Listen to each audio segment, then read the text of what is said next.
Bismillahirrahmanirrahim. Assalamualaikum warahmatullahi wabarakatuh. Alhamdulillah, nahmaduhu wa nasta'inuhu wa nastaghfiruh wa na'udzu billahi min shururi anfusina wa sayyiati a'malina. May yahdihillahu fala mudilla lahu wa may yudlilhu fala hadiya lahu. Asyhadu an la ilaha illallah wahdahu la syarika lahu wa asyhadu anna Muhammadan 'abduhu wa rasuluh alladzi la nabiyya wa la rasula ba'dah. Allahumma fassalli wa sallim ala Muhammadin wa ala alihi wa sahbihi wa mawalah amma ba'du. Qala ta'ala ya ayyuhalladzina amanu taqullaha haqqa tuqatih wa la tamutunna illa wa antum muslimun. Jemaah sekalian rahimakumullah, bersyukur kita kepada Allah, salawat dan salam dan kepada tercurah pada Nabi kita Nabi Muhammad sallallahu alaihi wasallam. Tazkiyatun nafas salah satunya harus tidak sekedar bersih. Jiwa kita itu tidak sekedar bersih, tapi juga dibutuhkan kuat. Kita ibadah, sholat, zikir, baca Quran itu membersihkan. Belajar seperti ini juga membersihkan. Tapi untuk kekuatan dibutuhkan banyak pemahaman, banyak ilmu agar kita menjadi kuat. Berapa banyak yang kita sudah bisa membersihkan diri, tiba-tiba menghadapi masalah yang kita tidak suka, pada akhirnya ternyata kita lemah karena yang keluar dari kata-katanya dan sebagainya memang dia tidak berbuat dosa, tapi karena emosinya tidak terbendung dia keluar. Nah itu kan menunjukkan apa? Sudah bersih tapi tidak kuat. Sedangkan tugas kita itu bersih dan kuat. Itu target dari tazkiyah. Makanya salah satu yang harus kita kuatkan adalah masalah rizki. Makanya pada malam hari ini kita bicara rizki dari kalimat bi ghairi hisabin. Bi ghairi hisab itu menunjukkan bahwa ketika Allah memberikan rizki, Allah tidak menghitung-hitung. Dan bahasa rizki utamanya asalnya adalah melancarkan kehidupan di dunia ini. Walaupun nanti kalau nilai rizki itu ada yang nilainya sampai akhirat. Maka yang pertama yang harus kita lihat kalimat bi ghairi hisab adalah dalam surat Al-Baqarah ayat 212. A'udzu billahi minasyaitonir rajim.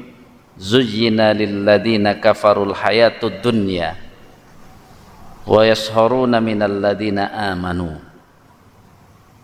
wal ladzina taqaw fawqahum yaumal qiyamah wallahu yarzuqu may yasha'u bighairi hisab.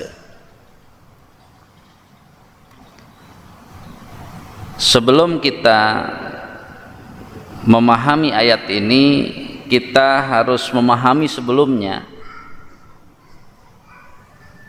Di ayat 211 Allah menyatakan, sal, tanyakanlah Bani Israel kepada Bani Israel, kam atainahum min ayatim bayyinat, berapa banyak sudah ditunjukkan mukjizat, rasul, semua sudah, tanda-tanda kebesaran Allah sudah disampaikan semuanya kepada Bani Israel. Tapi Bani Israel tidak beriman. Maka kalimat wa may yubaddil ni'matallah mim ba'di ma ja'athu fa innallaha syadidul iqab, kira-kira yang dirubah oleh nikmat yang dirubah oleh Bani Israel, nikmat apa di sini?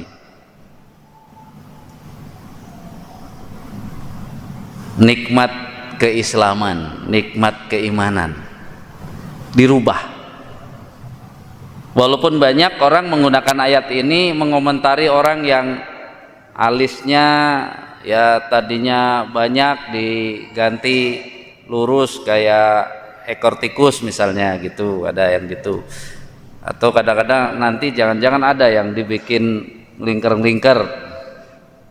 Apakah itu termasuk wa may yubaddil nikmatallah tapi kecil gitu? Itu kan sedangkan yang di sini yang diganti nikmat Bani Israel itu mengganti keislaman menjadi kekafiran. Tetap akan disiksa, tapi kita harus tahu bobotnya. Kezaliman yang tadi bukan meremehkan, tetap haram gitu ya, mengganti nikmat tadi yang seperti itu haram. Tapi bukan ayat ini intinya bukan itu. Ayat ini intinya yang sampai kalau ada dikasih bukti, disampaikan kebenaran dia nggak akan nerima. Gara-gara apa? Dia tukar keimanan dengan kekafiran. Lalu yang ayat yang kita bahas 212, inilah kalau ada orang disampaikan semua dalil, semua hal itu kok dia nggak paham-paham. Sebenarnya bukan nggak paham, cuman kata Allah karena bagi dia kehidupan nyata di dunia ini kan, di dunia ini kan nyata bagi dia gitu ya, itu terlalu indah untuk ditinggalkan, makanya dia lebih baik menolak semua kebenaran, dalil-dalil mukjizat dia tolak, karena bagi dia terlalu indah hidup di dunia ini. Nah, ketika sudah bicara dijadikan indah, maka ukurannya bergeser. Dia menyatakan indahnya dunia itu ya cuman itu saja, banyak duitnya, banyak mobilnya, banyak rumahnya, kadang-kadang banyak istrinya aja belum tentu. Tiba-tiba kalau itu yang naik, Pak, Bapak ngasih ayat nggak mempan orang begitu. Itu kekafiran, itu salah satunya gara-gara indahnya dunia tadi. Bisa jadi orang menyampaikan kebenaran yang mempan gara-gara apa? Siapa tuh yang menyampaikan? Rumah nggak punya, ini nggak punya, bisa begitu. Sehingga Allah katakan wa yaskhurunal minal ladina amanu. Karena dia menganggap semua yang beriman, yang ngomong-ngomong beriman itu kan semuanya levelnya di bawah dia di kehidupan dunianya. Maka kan berapa banyak orang-orang Islam yang hebat itu masuk Islam gara-gara bapaknya bilang silahkan mau pindah agama apa saja asalkan jangan Islam. Coba kan banyak itu yang sekarang Islamnya istiqomah gara-gara pesan bapaknya pedes banget kayak ayat ini. Karena apa? Pak, kalau saya nggak masalah, kata orang tuanya, kamu mau pindah agama ini asal jangan Islam. Ternyata anaknya cerdas, dia penasaran kenapa jangan Islam, malah dia masuknya Islam gitu ya. Jadi di sini titik temunya. Lalu Allah mengatakan walladzina taqaw fawqahum yaumal qiyamah. Kata Allah, dari Islam kemudian iman, bertakwa, itu semua yang menjadikan mereka lebih hebat nanti di hadapan Allah. Maka ujungnya wallahu yarzuqu may yasha'u bighairi hisab. Kira-kira penekanan wallahu yarzuqu may yasha'u bighairi hisab itu rizki apa? Kan kita akhirnya jadi belajar, oh rizki itu tidak sekedar tadi duit. Kalau masalah duit lebih banyak yang kafir tadi daripada beriman.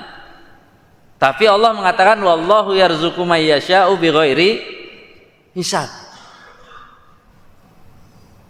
Maka di dunia ini memang mau kafir atau apa, kalau Allah mau kasih, kasih aja.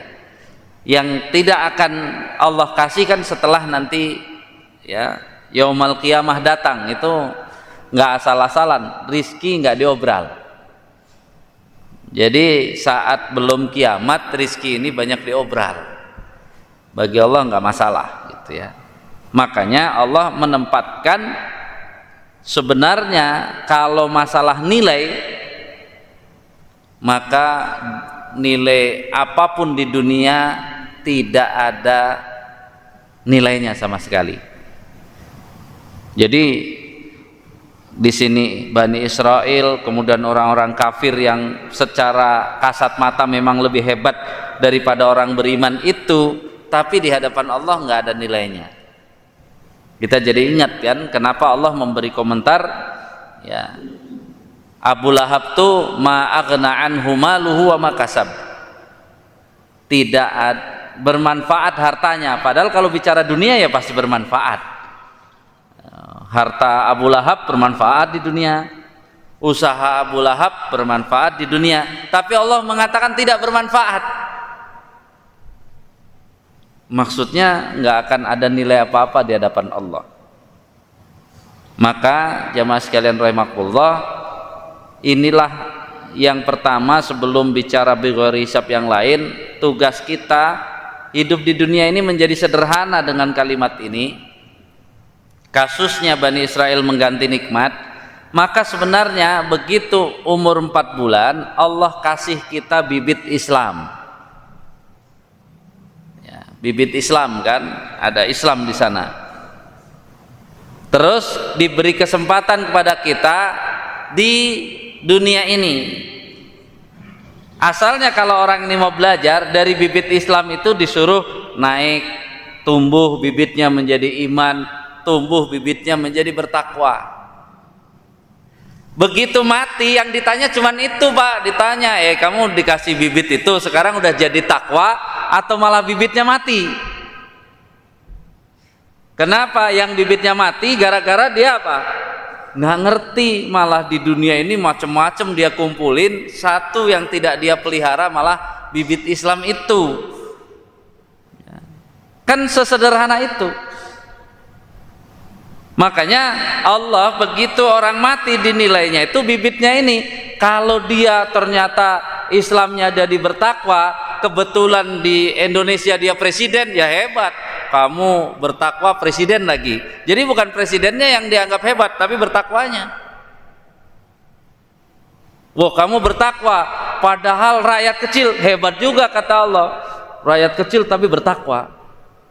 Sedangkan dialog kita yang akan dipajang-pajang di buku-buku, ditempel-tempel kan bukan takwanya yang nomor satu, tapi yang nomor satu apa? Tadi hebat karena presiden, hebat karena itu, padahal takwanya hilang. Sudah enggak. Allah enggak nanya kamu jadi apa. Tapi pas mati itu coba-coba cek Islam, iman, takwanya. Kalau itunya aman, ya udah aman. Makanya karena ini mumpung bicara orang kafir, dalam surat Ali Imran ayat 91 yang pernah saya sampaikan, Allah ternyata tahu kebiasaan orang kafir itu. Kalau kita mau merenung dan membaca tafsir-tafsirnya, surat Ali Imran ayat 91 itu Allah memberitahu kita ciri khas orang kafir kalau dapat masalah gitu ya. Itu gimana caranya bebas masalah, dengan cara apa? Kita anggaplah yang kasusnya ini orang kafirnya kaya raya, apa yang akan dilakukan agar dia bebas dari masalah itu? Bayar kan itu. Udah dengan fulus urusan mulus kan itu. Itu yang dia lakukan. Maka Allah katakan di surat Ali Imran ayat 91 itu langsung ditunjuk hidung. Innalladzina kafaru wa matu wa hum kuffar.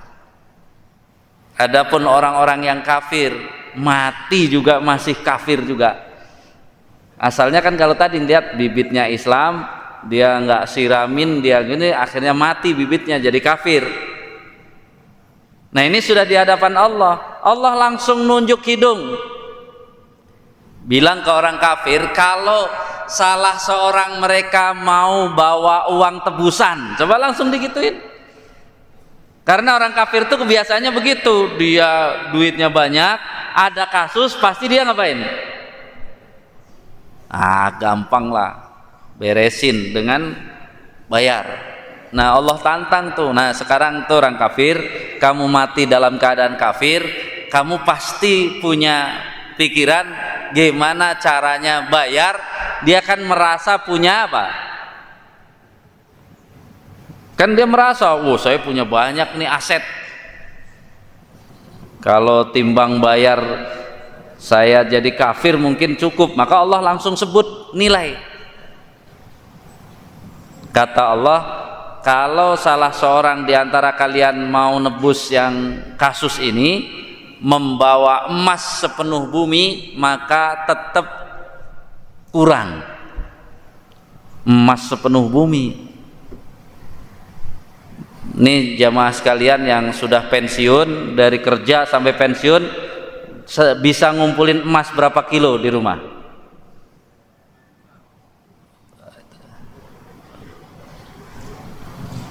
Ya kalau dia dari Semarang, istrinya yang punya emas banyak. Kalau badannya gede ada 100 kilo kan gitu ya. Tapi emas orang Semarang bukan emas beneran gitu ya. Jadi jelas oleh Allah ditakar. Udahlah, kamu kan selama ini bangga banget dengan aset kamu, aset itu. Udah, kata Allah, kamu bawa emas sepenuh bumi itu nggak cukup untuk bayar kamu tuker dulunya Islam jadi kafir. Maka kalau kita baca wallahu yarzuqu may yasha'u bighairi hisab, salah satu nilai yang sebenarnya paling berharga dalam hidup ini itu tadi tunanya. Karena kalau suruh nebus itu kan di pasar saja, kalau mau beli emas kiloan atau gram-graman. Gram-gram ini Allah menyebut bumi itu kan kilo Pak, itu per kilo. Jadi beratnya bumi itu 6 kali 10 ya, 5, sekian, keanggap 6 lah, 6 kali 10 ya, pangkat sekian ya, pangkat 24. Jadi triliun-triliun dia. Nah kalau sekarang harga emas sekilo berapa? Pasti ngitungnya 1 gram kali sekian, gara-gara kita nggak biasa beli kiloan masnya ya. Jadi di sini jelas. Maka kita mulai sekarang kita benar-benar menilai rizki itu ternyata harga yang paling mahal yang tidak bisa ditukar dengan apapun, salah satunya adalah mempertahankan keislaman, keimanan, ketakwaan kita. Jadi itu yang memang kelihatannya selama ini ya, itu fokusnya kepada harta, ternyata harta itu nggak ada apa-apanya. Makanya kan kita harus sampaikan kepada anak kita bahwa Pak, selama ini kan kebalik Pak, kerja ya kerja lagi kerja, nggak apa-apa sholatnya kacau, nggak apa-apa nggak bisa baca Quran, nggak apa-apa nggak pernah ikut kajian, nggak apa-apa, yang penting dia udah bisa bikin rumah, kata kita mandiri. Padahal kita harus memberi pesan, nah itu semua kalau hilang Islam kamu, jangankan segitu, orang kalau punya emas sepenuh bumi ini aja nggak bisa, apalagi cuman berapa banyak yang bisa kamu kumpulkan. Ini yang harus ditekankan oleh kita, sehingga kita harus mengerti urutannya, urutan nilainya. Kata rizki ya, di dalam Al-Quran itu yang berhubungan, amalan-amalan yang berhubungan dengan rizki, yang kita kenalkan cuma satu. Kalau mau dapat rizki ngapain? Kerja. Kerja itu cuma satu. Sedangkan yang 5 itu nggak ada hubungan dengan kerja.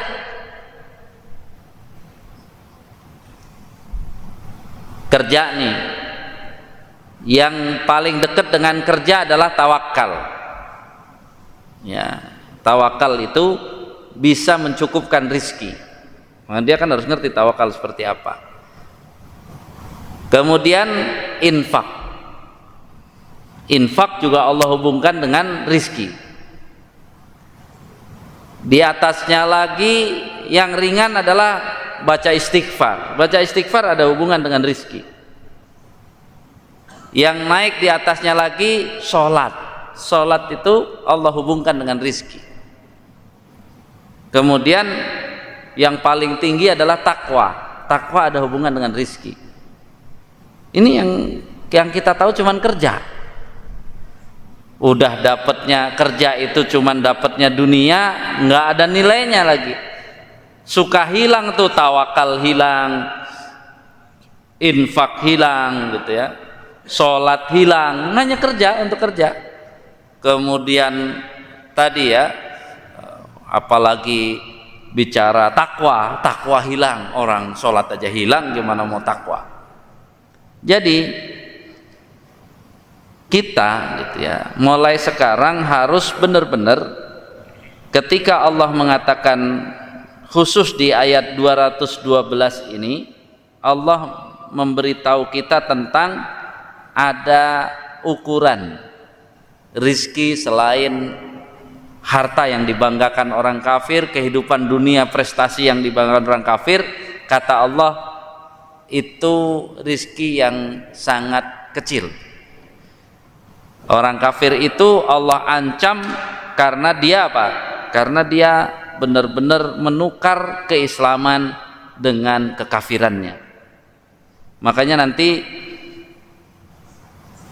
Allah sampai kalau di ayat 214 memberitahu kepada kita, untuk dapat orang kafir, untuk dapat hitungan dunia itu seperti itu kan mati-matian Pak. Ada yang kerja, kalau belum duitnya cukup dia pakainya celana pendek terus, makan siangnya bubur sama kerupuk sama itu, kadang gitu biar dia duitnya banyak gitu. Jadi dia rela bersusah-susah hanya untuk menggandakan jumlah pencapaian dunia. Maka Allah gambarkan dalam surat 214 di surat Al-Baqarah, tidak kalah bagaimana hebatnya orang-orang yang menginginkan mendapatkan surga itu mengeluarkan kesusahan yang sangat hebat. Kenapa kok mau susah-susah? Surga nilainya tadi emas sepenuh bumi aja belum cukup. Makanya begitu bicara surga, Allah katakan kalau kamu mau masuk surga, maka kamu harus rela bersusah-susah, rela melarat-melarat, rela ya. Rela yang bahaya-bahaya. Artinya sebenarnya kita aja yang saat ini apa? Punya keinginan masuk surga tapi enak di dunia. Itu kadang-kadang jadi nggak nyambung. Padahal kalau mau bicara surga ya kita harus kerja keras. Karena apa? Tadi nilainya sangat tinggi. Walaupun nggak kelihatan kan, bagi orang yang tidak beriman kan nggak kelihatan. Bagi orang beriman tadi Allah sudah beritahu nilainya lebih tinggi. Kenapa orang-orang beriman dahulu itu?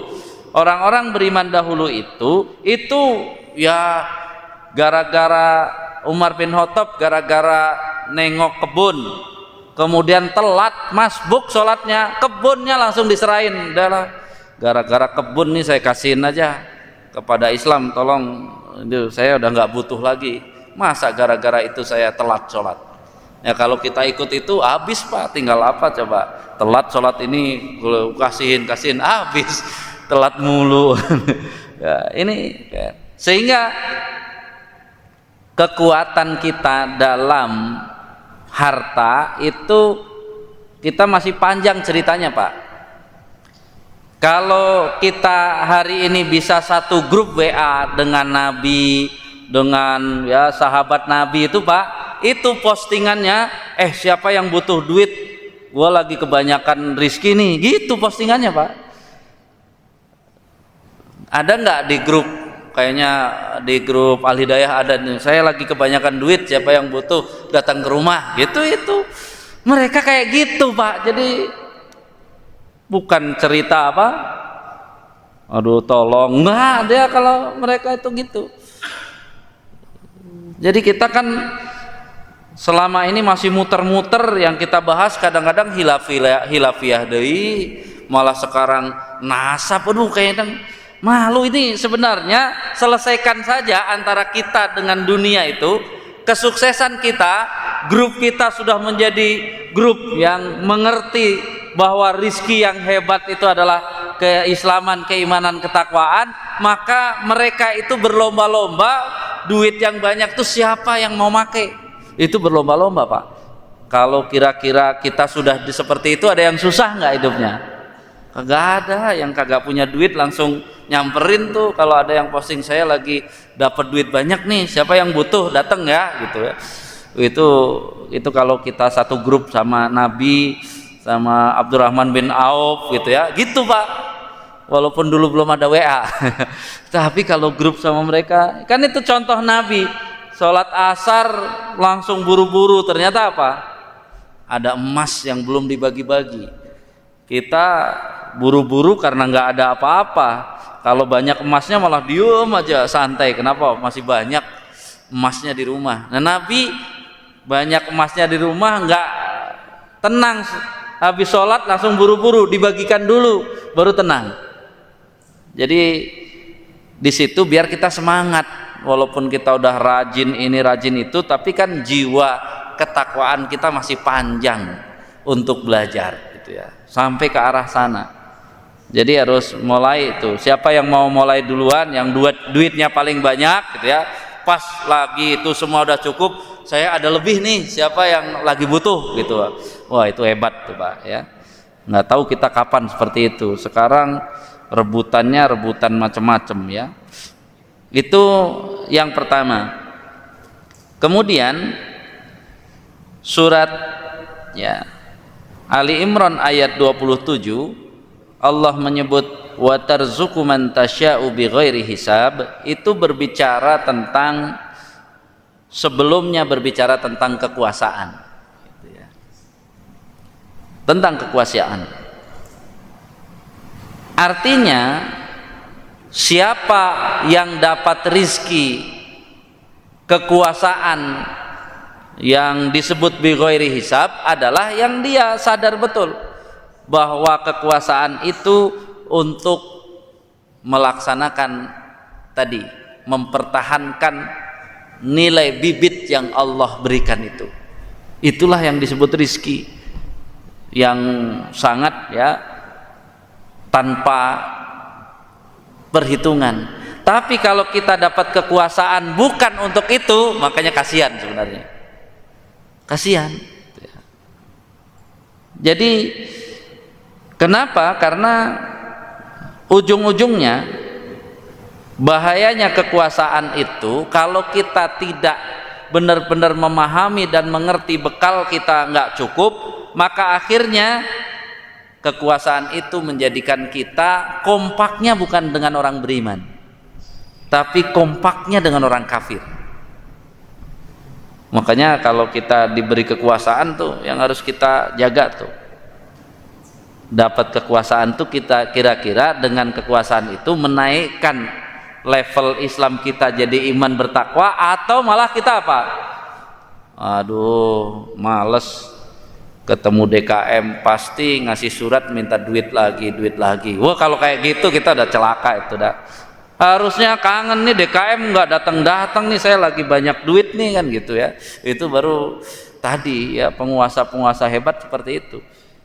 Ya, karena ya kenapa ya, biar kalau sudah dititipkan DKM kan enak. Jadi dia nggak perlu repot-repot harus apa? Harus nyumbang sendiri ini sendiri kan. Sebenarnya bagi orang-orang yang sudah ngerti keimanan, panggil aja, wah Pak DKM siapa diutus nih, ambil duit di rumah buat tadi, buat pahala ya, kan enak, tidak, dia nggak perlu repot-repot kan. Jadi kan bagi orang yang sudah paham kan, didatengin DKM kesel atau seneng? seneng, nggak perlu capek-capek dia nganterin, didatengin kan gitu ya. Tapi kalau masalah dengan tadi tazkiyatun nafasnya, aduh, bisa kesel itu gara-gara apa? Kasih surat lagi, kasih ini lagi ya. Padahal bukan untuk masjid, tapi untuk mereka sendiri. Nah, kemudian ayat berikutnya ya, masih di surat Ali Imran. Ini saat Maryam ya mendapatkan rizki langsung dari Allah, walaupun berupa makanan gitu, tapi langsung dari Allah. Itulah yang disebut bi ghairi hisabnya. Jadi bukan makanannya, kalau makanan mah siapa aja bisa. Jadi menilainya keseluruhan. Sudah ya, dia diberi Allah, diurus oleh Nabi Zakaria, sehingga pertumbuhan dirinya dipenuhi tumbuhnya keimanan, ketakwaan kepada Allah. Kemudian ketawakalannya kepada Allah sangat tinggi, sampai bukan sekedar yang tidak terlihat, sampai Allah kasih buah-buahan yang terlihat. Itu kan bukan sekedar dapat buah dan makanan, itu mah terlalu kecil rizkinya. Jadi rizkinya tadi seorang Maryam yang belum, kan ini di sini Maryam belum apa? Belum balik kan gitu ya. Dia kecil, belum tahu apa-apa, tapi dijamin sampai dikasih makanan nyata langsung dari Allah. Itu kan nggak ada yang bisa gitu ya, nggak ada yang bisa. Sehingga nanti Nabi Zakaria karena kekuatan tawakal dan harapannya kepada Allah yang ditiru oleh Nabi Zakaria, makanya di sini ada hubungan dengan tawakal, rizki bi ghairi hisab dengan tawakal dan penuh keyakinan kepada Allah. Makanya Nabi Zakaria dengar itu langsung apa? Dia aja yakin dan ada buktinya, saya harus yakin. Kasus Nabi Zakaria kan belum punya keturunan, makanya langsung. Ini juga sebagai ya cara kita kalau dengar orang tadinya ya susah, kemudian dia cuman berdoa kepada Allah, kemudian dapat tuh, Bapak bukannya iri, Bapak ikut saya juga lo gitu, ada sesuatu yang sulit saya doa. Itu kayak Nabi Zakaria, gara-gara melihat Maryam dikasih oleh Allah kayak gitu, langsung wah Maryam aja bisa, saya harus minta juga sama Allah. Bener kan, akhirnya Nabi Zakaria yang disebut sudah tua, istrinya juga kalau bahasa sekarang sudah monopos, tapi belum punya keturunan, tetap meminta keturunan yang pada akhirnya dikasih juga oleh Allah. Jadi hubungan ya rizki bi ghairi hisab itu kalau layah tasib kan dari ihtasaba ya, itu artinya tidak disangka-sangka. Kalau ini jumlahnya tidak bisa diperhitungkan ya, kalau dari Allah tidak bisa diperhitungkan. Mungkin ada jumlahnya, tapi apa, nilainya bukan sekedar jumlahnya. Itu kalau bi ghairi hisab, nilainya bukan sekedar jumlahnya. Ya kalau nilai rizki buah-buahan yang dikasih Maryam cuman berapa nilainya, tapi buah-buahan yang Allah kasih itu hadiah karena tawakalnya, karena keyakinannya, karena rela mengabdi kepada Allah, itu yang tidak bernilainya. Kualitas keislaman, keimanan dan ketakwaan, itulah yang membuat jangan dilihat bentuk ya. Kemudian Allah juga menyebut rizki bi ghairi hisab itu adalah pahala.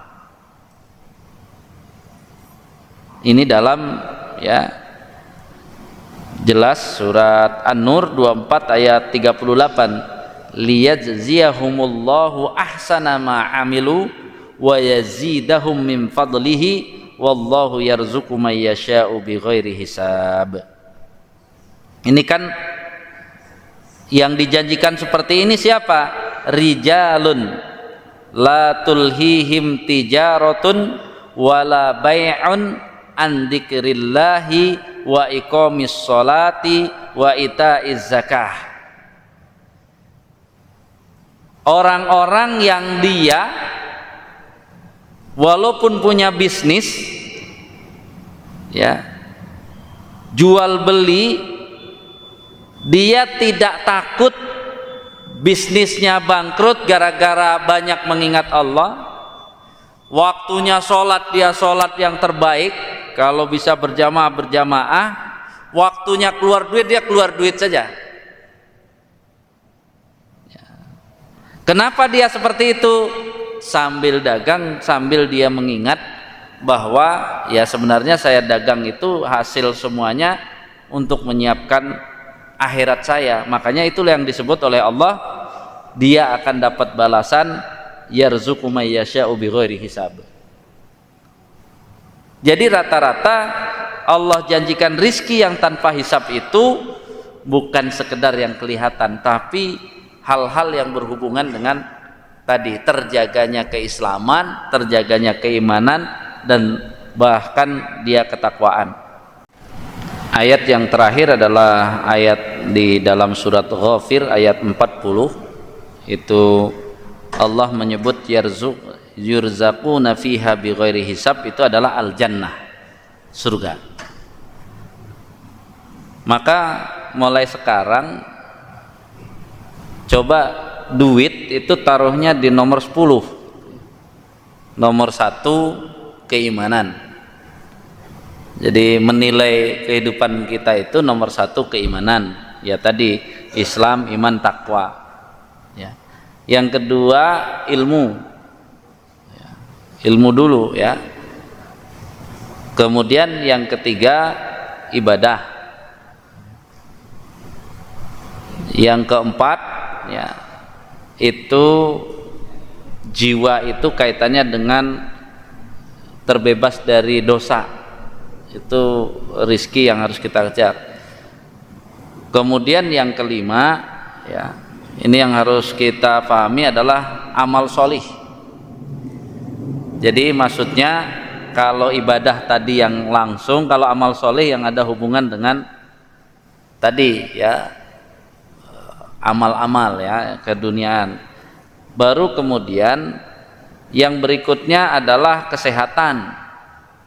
Ini kan ini nilai lebih tinggi semua nih daripada duit nih. Kesehatan. Setelah kesehatan keluarga. Setelah keluarga persaudaraan. Kemudian setelah itu tempat tinggal, baru kemudian duit gitu. Jadi jangan duit mulu, ini akhirnya rusak semuanya gitu ya. Jadi mulai sekarang duit nomor 10 untuk ya kita posisikan biar tadi ternyata yang bighairi hisab itu yang nilainya lebih tinggi bukan duit, tapi yang lebih tinggi tadi semuanya. Ya kita bikin 10 tadi biar apa? Ya kalau lagi nggak punya duit, kalau punya ini udah ini tingkat tinggi semua ini nilainya gitu ya. Itu yang harus kita perjuangkan sehingga akhirnya kalau demikian ya kita pelan-pelan jiwa kita di samping bersih kuat gitu. Zaman sekarang itu kan gara-gara kerja jadinya duit akhirnya gampang banget segala sesuatu ditunjukkan duit aja langsung berubah ya.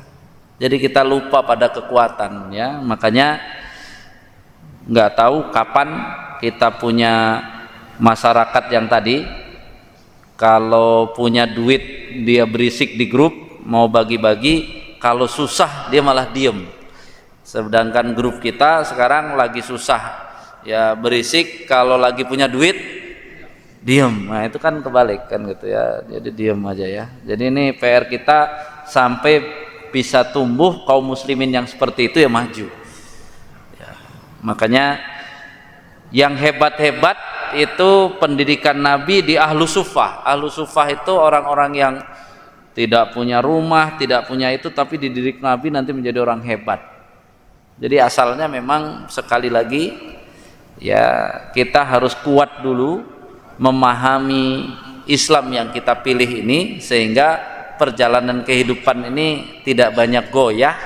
Dan kita sudah ngerti tadi goyahnya itu gara-gara matanya terlalu indah melihat tadi.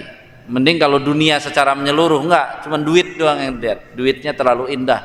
Jadi kalau udah melihat duit, yang lain nanti dulu. Ini PR kita bersama. Hadanallahu wa iyyakum ajmain. Kurang lebihnya mohon maaf. Assalamualaikum warahmatullahi wabarakatuh.